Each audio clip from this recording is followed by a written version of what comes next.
Good afternoon, everybody.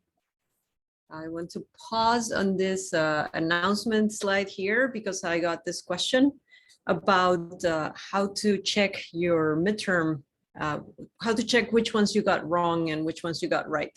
So what you need to do is go to, don't go away, hold on.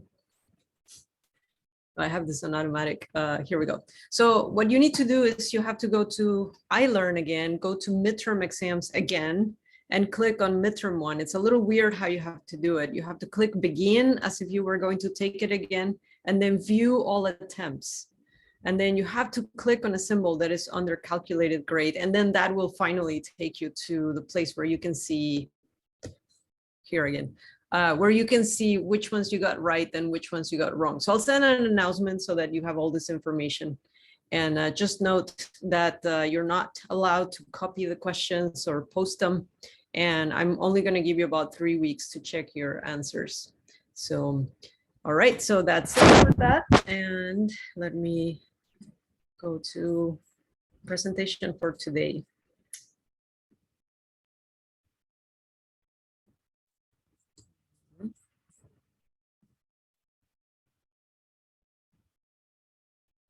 All right, so that's the only announcement that I had for today. And last time we talked about the life of stars and the different types of stars that we have. Today we will talk about a little bit about clusters, which is covered in chapter 22.2. And then we will start finally with the beginning of the end for stars. So finally we get into something quite violent for Earth today. So just as a quick reminder, last time we talked about stars and how there's a huge range of masses in stars that you get from the least massive to the most massive, and their size and how long they live and how luminous or bright they are and what color they are and what temperatures they have. All of that depends on what mass they have. So we saw that the largest, most massive, most luminous stars are the most short-lived ones, and they're blue. And then at the other end, you get the ones with the low mass, low luminosity. They're long-lived. They're very efficient in how they burn their fuel. And then they have a small radius and they're red. So today we're going to talk about a little bit about clusters. So when stars form, when they're born, if you remember, they come from a large cloud, and they usually end up in not just a single star that is born, but a group of stars. They tend to be born in like this giant nurseries with lots of stars being formed at the same time. So when molecular clouds fragment, so this is when gravity takes over and gravity is greater than gas pressure, and they start to collapse. If you remember, a single cloud would form many, many regions of higher density. And in these higher regions of higher density, they would have more gravity, so they would collapse even more. And then many stars are formed. So I had the simulation that I showed you with the gas turning into stars. And as you can see, it's not one star, it's many stars. And these stars form with a range of masses. So within a single cloud, you get stars of every in every bin of stellar mass, right? You get from the least massive, which are the most common, to the most massive types of stars, which are not very common. They're much rarer. One way to remember this is when you break glass, right? When you drop something and it breaks into a lot of pieces. If you notice, most of the times, I mean, not always, but most of the times, you get a few very large pieces of glass, but then you get a lot more of the tiny little ones that then you have to take like a wet rag or something to make sure that you don't leave this, like it almost looks like dust. And in the same way, when a cloud of gas fragments into many stars, you get a few of the big ones, right? The O types, the B types. But the vast majority of them are going to be the smallest ones, the GKMs. So when a molecular cloud fragment into stars, they form clusters of stars with a distribution of masses. And when a cluster is first formed, when it first becomes from being a cloud of gas to being many stars, the cluster is going to have every type of star. Right? There's going to be from the big pieces of glass, from the big, very massive stars, the O stars. It'll be everything, A, O, B, A, F, G, K, M. Most of them will be M's and K's and G's, and as you go to higher and higher masses, there will be fewer of them. Now, if you remember, stars don't all live the same amount of time, right? It depends on their mass. And O-type stars have the most mass, and they have the most hydrogen in their cores. But they also are the hottest, and they have the most fusion, and the fusion rate is so furious, it's so fast that O stars die very quickly, right? Compared to, for example, the sun, which is a G-type star, an O-type star will die in a couple million years, million with an M, whereas the sun will live 10 to 12 billion years with a B. So these guys, I mean, I told you last time, in terms of astronomy, a few million years is nothing. It's like a blink of an eye. So the star cluster is born with every type of star, but then soon, soon in a few million years, the O-type stars will die. And then you're going to be left with a cluster that has B, A, F, G, K, M. A little bit later, the B-type stars will also die. And, you keep waiting, and the A-types will die, and the F-types will die, and so on. As time goes on, the most massive of the bunch will die first. And so at some point, you end up with a cluster that started with every color of stars, and you end up with only the ones that are yellow and red. So this is a question, or a series of questions I'm going to ask you. So if you see a cluster of stars with blue stars, you know that what? Is it old or is it young? The cluster itself, right? Has it been around for a long time or not? So let me launch 3 polls, and I want you to look at these 2 clusters, right? There's this cluster, just look at it. I'm not going to describe it. And the B cluster, just look at it. And the 3 questions refers to those. And let me launch it. So first question, which of these clusters, A or B, is older? Which one has been around for a longer period of time? Then the second question, which of these clusters, A or B, has more massive stars? And the third one, which cluster has hotter stars as a whole, right? Which one has the hottest stars? So all three polls have 2 choices. Choice one, sorry, I didn't change it. Choice 1 is A, choice 2 is B. So the one on the left of the screen or the one on the right? Let me answer a couple of questions. What will happen to Earth when the sun dies? That'll be at the end of this class. Is our sun a long-lived star? Yes, it's billions. It will live for billions of years. It's not the longest lived star, but very long.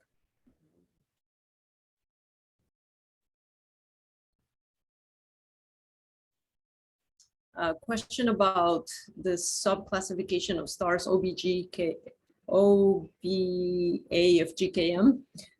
They are subclassified in numbers, and those numbers depend on the temperatures of stars. It is not, so the question is it logarithmic? Is it a logarithmic scale? And the answer is no. It is subdivided in different ways, but it's not logarithmic.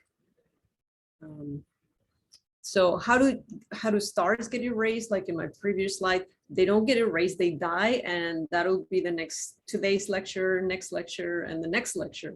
We'll be talking about how they get erased or how they die. Okay, let me share the results.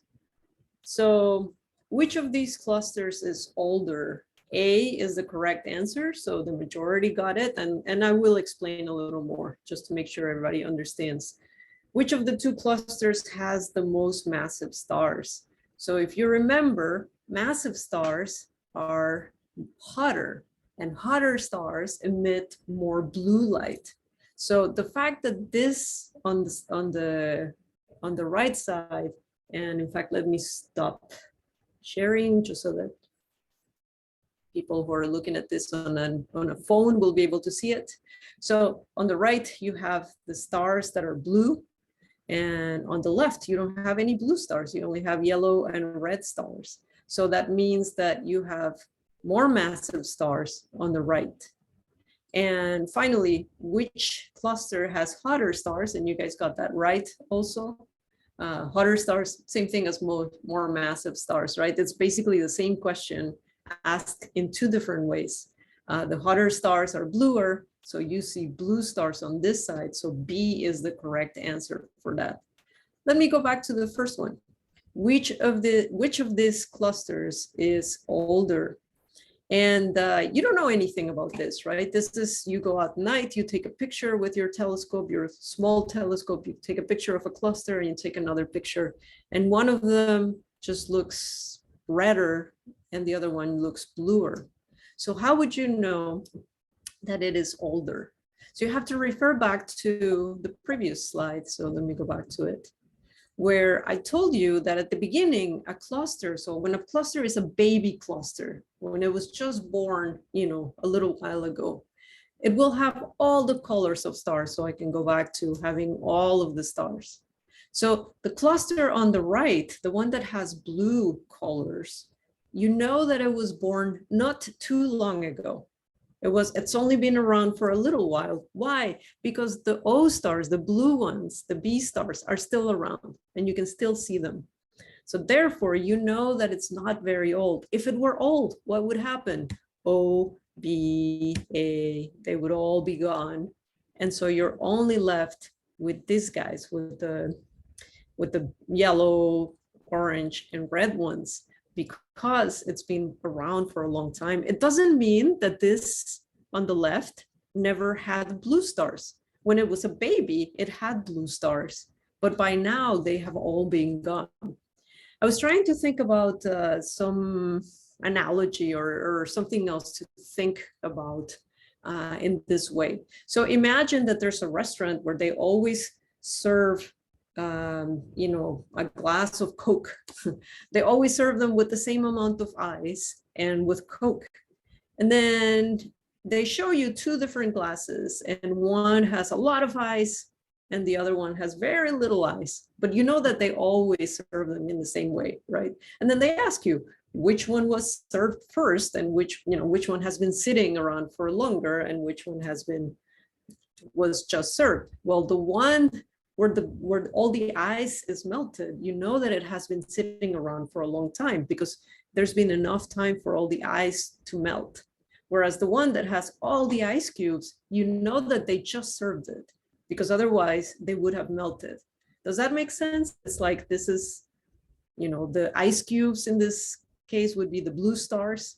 So this cluster, you know that it has been sitting around for a long time because all the ice has melted, or else all the blue stars have gone away. They have all died. Whereas this guy, the blue one, they just served it. The blue stars are still there. All right. So the answer is ABB. Yes, the answers were ABB. Very good. I hope I didn't belabor too much, but this is important especially because I like to ask questions like this on the test, and I want to guide you through, how to think about that. All right, so let's see. So I'm glad that you're asking the question, how do they die? How do they end up, not being around the cluster anymore. So we define a main sequence star as being a star that is fusing hydrogen into helium in its core. So what happens when all of that hydrogen is gone, right? Why would it be gone? Because it's being transformed into helium. So you're taking individual protons, which are the nuclei of hydrogen, and you're taking and you're putting them together and producing helium.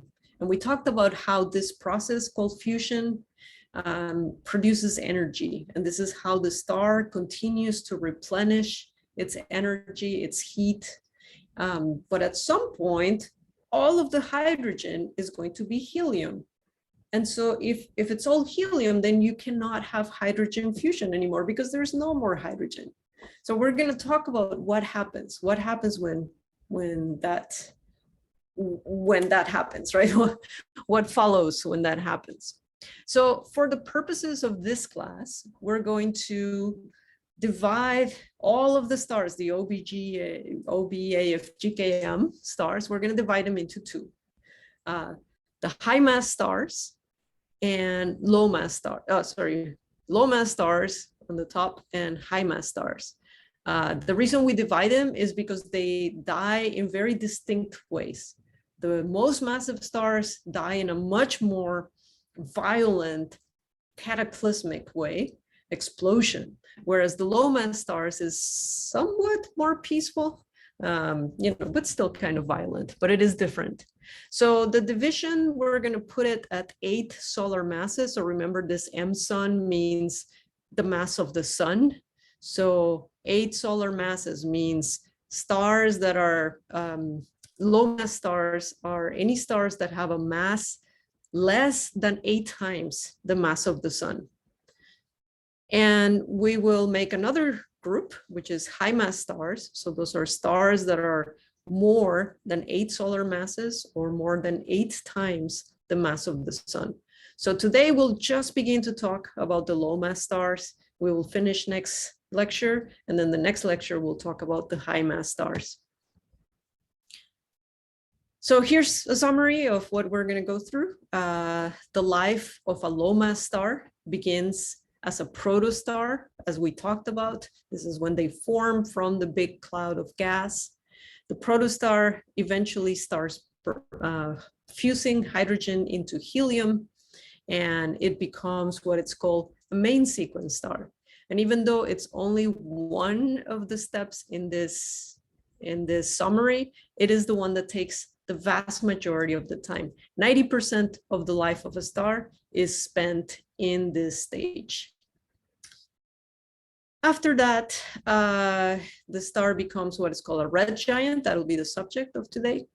There's a little brief period of it's called helium burning, then it becomes a red giant again, eventually a planetary nebula, and the core of the planetary nebula becomes what is called a white dwarf. White dwarf. So we will cover all of this, but we're going to start with how does the star go from being a main sequence star to being a red giant. I have a question here about what about brown dwarfs?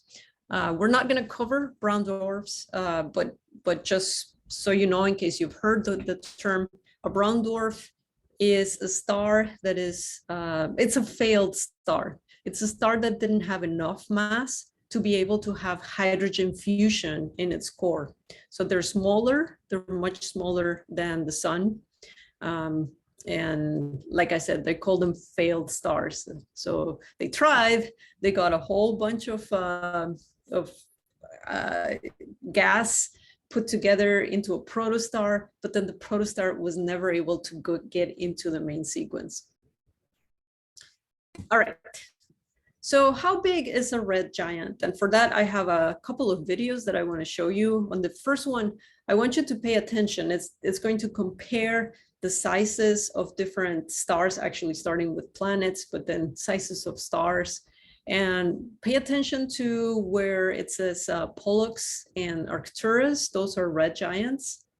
And then we'll talk later about supergiants. So pay attention to where Betelgeuse appears. Betelgeuse is the name of a star. And that's a supergiant. And then from then on, they will all be supergiants. So let me play this couple of videos.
The next video is very similar, but it shows the Earth at the end, so I like it for that reason.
So it's super crazy, right? I mean, how do they get so huge? And I remember probably the first 20 times I watched these videos, because I've watched them many times, I couldn't believe like how amazingly big it looks.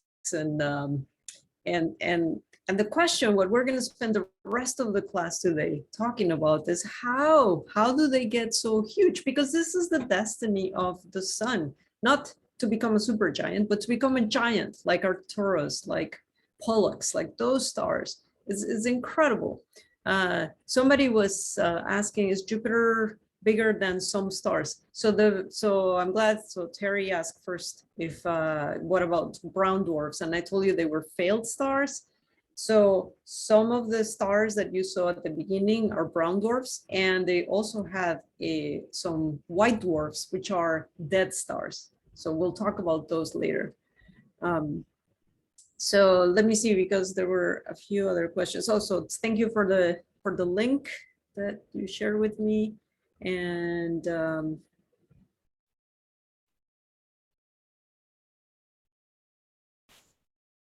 no, I don't want you to memorize any of this. So All right, so this is a fantastic question. So how do we know how big they are, right? And unfortunately, we do not have time in this class to learn about all the ways that you would be able to know the size of a star. But I'll tell you in a nutshell, you have to work out the physics. If you remember, there's this thing called hydrostatic equilibrium, sorry, no, hydrostatic equilibrium, which is, remember, you have two competing things, gas pressure, and which pushes out, and gravity, which pushes in. And you can, mathematically, you can figure out the size of the star at which these two would be balancing each other out perfectly. So mostly we use math to figure out how big the stars are, but we have been able, with the most powerful telescopes, we actually have been able to measure the nearest stars, the ones that are closest to us. We've been able to figure out their diameters, and you know how far away they are, and then you use a little bit of trig, and then you're able to actually measure their physical sizes. So yeah, great question. All right, so how do they get so huge? All right, so I'm going to remind you, this is a cheat sheet if you want. I'm going to remind you of the things that we've been learning so far regarding gas pressure and gravity in stars. So this is just going to be a reminder with symbols that I put together. And so if you remember, there's gravity, which pushes in, it squeezes, it contracts, it wants to compress things, it wants to collapse things. In the opposite direction, we have gas pressure, which pushes out, it expands, it balances gravity. And you always have these two things competing. When it comes to star formation, you want gravity to win so that a big cloud can become many stars. When it comes to a star like the sun, you want them to be perfectly balanced so that the sun stays stable and it doesn't contract or expand. So throughout the life of a star, there's always this competition. During the main sequence, they are perfectly balanced. And it is at the end of the lives of stars that they go out of balance. And you will see how at some points gravity wins, at some points gas pressure wins. And you might already be thinking, well, if the sun is a certain size right now, and eventually it'll be a red giant, much bigger, that means at some point gas pressure is actually going to win, and it's going to push and expand the star. So just a few reminders. Gravity increases, that's what I'm signaling with my up arrow. Gravity increases when what? Either mass increases or when radius decreases, right? Because gravity depends on distance. So the radius is the distance from the center of a star to its surface. So when the radius decreases, that distance is smaller, and so gravity increases. On the other hand, gas pressure increases when the gas temperature increases, right? So it was like the little balloon, the experiment with the little balloon. When the temperature increased, the gas pressure increased, and that's why the balloon inflated. When does gas temperature increase? Well, gas temperature increases when you squeeze gas, like in the example of the piston, that gas was compressed and therefore the cotton ignited. Gas temperature also increases when there's more fusion. If there's more fusion, then the temperature of the gas in the star also goes up. And just a reminder, hydrogen fusion starts when the gas temperature is more than 10 million Kelvin. And that's why I told you that is sort of a key temperature, because we'll be coming back to that. So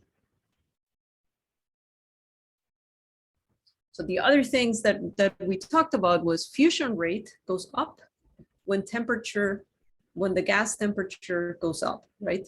If it's hotter, like in the case of the bigger stars, the core is hotter, so the diffusion rate goes up. I know this is a lot to keep in mind, but maybe when you're studying or when you're trying to figure out things, you can come back to this slide so that you remember. All right, so what happens at the end of the main sequence? What happens when there is no more hydrogen to fuse in the core of a star? And I'm going to give you a series of steps, and I'm going to try to make them as clear as possible. I hope you track with me, otherwise, you might have to go back and reread them. So first of all, there will be no more fusion in the core because all the hydrogen has become helium. So you still have a core in the star, and it's still hot enough for fusion, but there's nothing to fuse. It's out of fuel. So what happens if you don't have enough fusion? The core temperature is going to start going down. Not immediately, right? It's not like it immediately becomes cold, but little by little, as the heat radiates out, there's not going to be anything to replenish it. So the temperature starts to go down. And the gas pressure in the core drops, right? So I had it with the big arrows that are balancing out gravity. So this here is the core of the star, is not the entire star. It's supposed to be surrounded by the rest of the star. So this is supposed to be just the core, and the gas pressure is balancing the gravity perfectly fine. But when fusion stops, then it cools down, and so gas pressure goes down a bit. And so as you can see here, gas pressure and gravity are not balanced perfectly anymore. So what will happen? Well, gravity will win, and so the core will shrink. And so the core will become smaller in size because gravity is winning and it's pushing harder in than it is down, so it shrinks. But going back to the previous slide, right? What happens when gas is compressed, right? Which is what gravity just did right now. Gravity compressed that core, so the core heats up even more than before. So if it was 10 million Kelvin, maybe now it is 20 million Kelvin. And it is trying to get, it is getting hotter and hotter, but there's still nothing to fuse. It still cannot produce energy. So it'll continue to shrink and it'll continue to become hotter and hotter. So you end up with a core that is smaller than it was before, and it is hotter, way hotter, and it's full of helium, and it doesn't have any fusion. But what happens to the material that was just outside the core? Well, that material, so I just compressed, if you're taking notes, I just compressed everything from the previous slide, put it in number 1. So the hotter core, you have inert. By inert, I mean it is not fusing. So you have helium, this He is helium.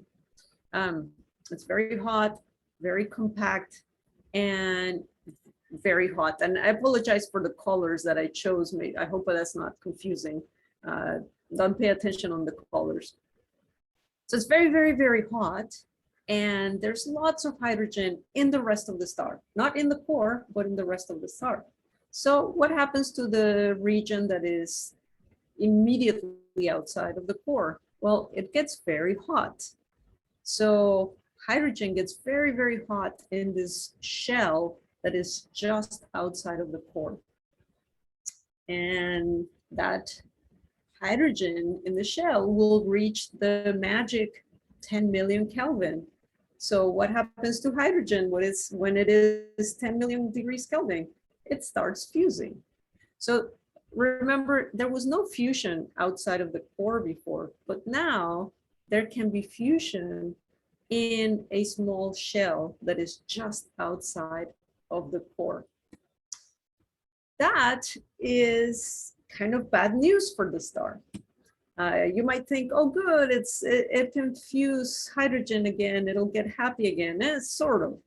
The problem is that the fusion is furious. It is just huge fusion rate because it is way too hot, right? It's not at a normal temperature where things can stay balanced. No, it's just fusing furiously.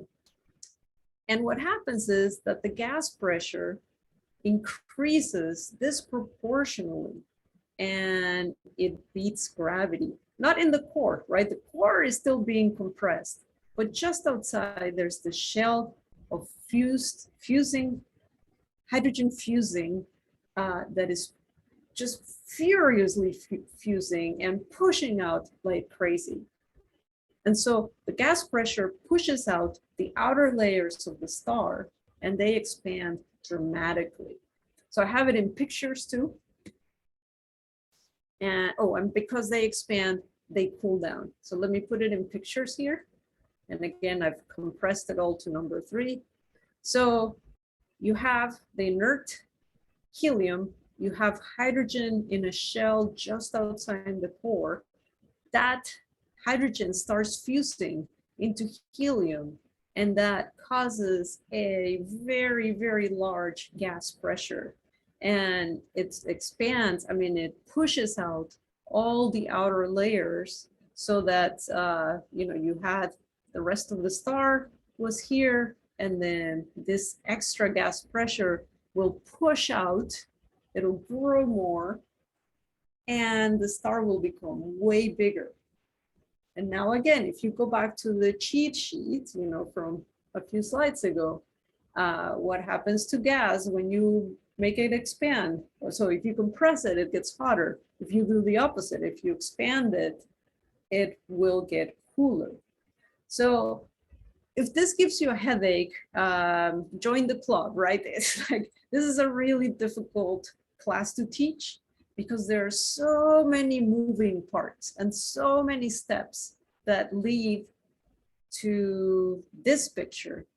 It is kind of counterintuitive, right? I mean, the thing is not fusing hydrogen in the core anymore, but then the shell around it gets really, really hot, and that pushes the rest of the star, and it makes it unstable, right? You don't have an equilibrium anymore. It actually starts expanding. And because it starts expanding, even though the core is so incredibly hot, the outside is actually cooler. And because it is cooler, it doesn't matter what type of star this used to be, an OB, AFGKM, it doesn't matter which one, the outside will become red. And that's how you end up with a red giant. Again, if this seemed a little confusing to you, again, join the club.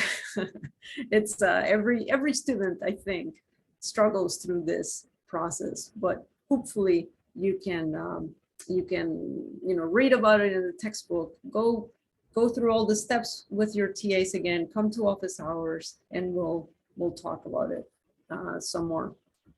So what the end result, the net result is, our sun, starts off like a nice G-type star, spends billions of years in the main sequence, and then the core stops fusing hydrogen, shell around the core starts fusing hydrogen, and that pushes out the layers, and the sun will go from being in this scale, this size, it will grow to 20 times bigger or more, in 5 to 7 billion years. And so the sun will be huge. So, so I have a video. All right, so I have a couple of videos just to show, I mean, you can already think like, if if the sun is going to be that much bigger, that also means the sun, the surface of the sun is going to be that much closer to us. And in fact, it may be that it grows so big that it'll swallow a couple of the planets in our solar system. So it is kind of a grim future. And so that's the violent part of this. So let's see what happens to Earth, what happens to the sun, and what happens to Earth.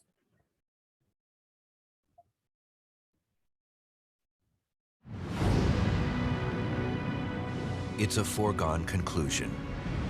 When the sun is about 10 billion years old, it will run out of hydrogen fuel in its core. It's the beginning of the end for our star, and it won't die peacefully. As for Earth, global warming or other cataclysms could snuff out every living thing in a mere 1 billion years. But if human descendants somehow manage to survive until then, they could face a living hell. When the sun burns through all of its hydrogen at its core, it will eventually start contracting on itself because it's no longer burning through the hydrogen, fusing it together, creating this radiation pressure outwards to balance the gravitational pull inwards. While hydrogen fusion will stop in the core, it will continue to fuse at a faster rate in the shell surrounding the core. The extra energy will expand the outer layers of the sun. That'll mean that the sun will grow much more powerful, much more luminous, because the hydrogen shell will be fusing while the core is contracting at a greater rate than it normally would. All the pressure from the energy generated in this hydrogen fusing shell will cause the outer parts of the sun to expand, making it into a red giant. A red giant is a star that has exhausted the primary reservoir of hydrogen fuel at its core, leaving behind a buildup of the heavier, denser helium. An average-sized star like our sun will spend the final 2 billion years of its life as a red giant. We call it a red giant because as this expansion happens, the surface area gets so great that it actually cools off. And in terms of temperature, stars that are cooler appear redder. During the initial red giant phase, catastrophic changes will occur. Our sun will swell to 20 to 30 times its original size and become 100 times more luminous. As our red giant sun expands, it will continue to vigorously fuse hydrogen in the shell surrounding the inactive helium core, thus producing more helium in the core. As that happens, the core of the sun collapses further and gets hotter, and the sun gradually expands over the course of a couple of billion years.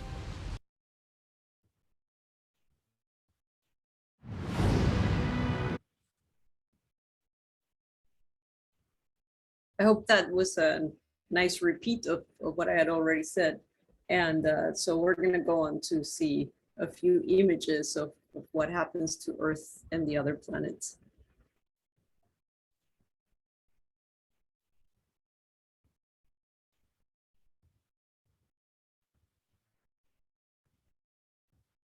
Giant. The expansion of the red giant will be devastating for the inner planets, Mercury and Venus, as they are vaporized by its ever-growing surface. The Earth at this point will either share the same fate or will be so close to the red giant that it becomes burnt to a crisp, maybe resembling something like today's Mercury. The outer planets of the solar system would warm up, and moons like Europa would thaw. Its miles thick icy crust would melt into a liquid under the heat of the red giant, that is now 20 times larger than the sun we see on Earth today. When the sun's supply of helium is nearly depleted, it will become completely unstable and start a series of thermal pulses. Within time, these pulsations will blast away its outer layer until all that is left is an object about the size of Earth, called a white dwarf. Surrounding the white dwarf will be a planetary nebula that could be visible for any civilization existing within a few hundred light years of our former stellar neighborhood. But the feeble white dwarf at its center, that once was our mighty sun, will slowly cool and fade until it becomes cold and dark. Then the sun's journey would have ended, never to shine again. But don't worry, by the time this all happens, our species would either be extinct or maybe living on a distant planet, reading about the sun, the star that started it all.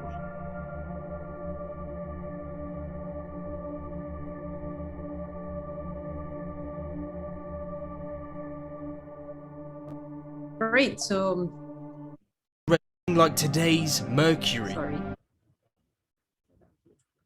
warm up, melt into a sun we see on Earth. Okay, I need to get out of here.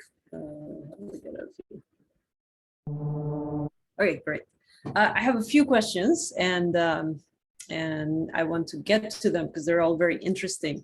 So, as this video show, and I apologize, I couldn't find a very good one, but as this video showed, the sun will become so big that Mercury and Venus are going to be inside the sun. That's kind of a crazy thing to think about. So I have a couple of questions about their orbits, right? So what happens to the orbits of the planets? Do they change? Do they stay the same? The orbit of a planet around the star depends on the mass that is contained inside of that orbit. So if the sun increases, but Mars, for example, is still outside the orbit, is still outside of the sun, then its orbit is not going to change because there's still going to be the same amount of mass inside the orbit, if that makes sense. For Jupiter, it's still going to be the same amount of mass. But for Mercury, right, besides the fact that it's going to be vaporized, the orbit would change because now there's less amount of sun inside the orbit, and there's some of the sun is outside of its orbit. So then that orbit would actually change, but the rest stay the same. Yes, so let me. Okay, so the question about what happens to the sun after it becomes a white dwarf, we'll talk about that later in a couple of classes, actually, or maybe next class, something like that. So the white dwarf, right? So I will several questions about the white dwarf. I'll get to that. Okay, so I think I have a couple more questions, but maybe I'll answer them at the end of class. So just the last couple of slides. In the next 5 to 7 billion years, in about 5 or 7 billion years, the sun will stop being a main sequence star. It will run out of hydrogen in the core, and it will begin this series of steps that we covered to date and that we will cover next class, and it will become a red giant. So as a red giant, the sun will basically kill us all, right? If we're still here, or like the video said, but maybe we'll be dead already. The inner planets, Mercury and Venus, will just vaporize. Good luck to them. And Earth, if it survives outside the sun, it will not survive in terms of life because everything will be burned, right? The water will evaporate, the atmosphere will go away, and it won't be a good place to live. And then the outer planets, a lot of their atmospheres will also boil away because the sun is going to be so much brighter and so much closer to them. And the ones that are covered in ice now will probably become water, right? So maybe that's a good place to live. I don't know.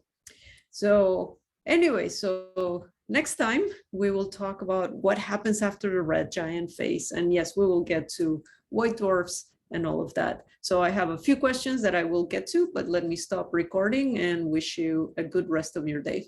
All right, stop recording.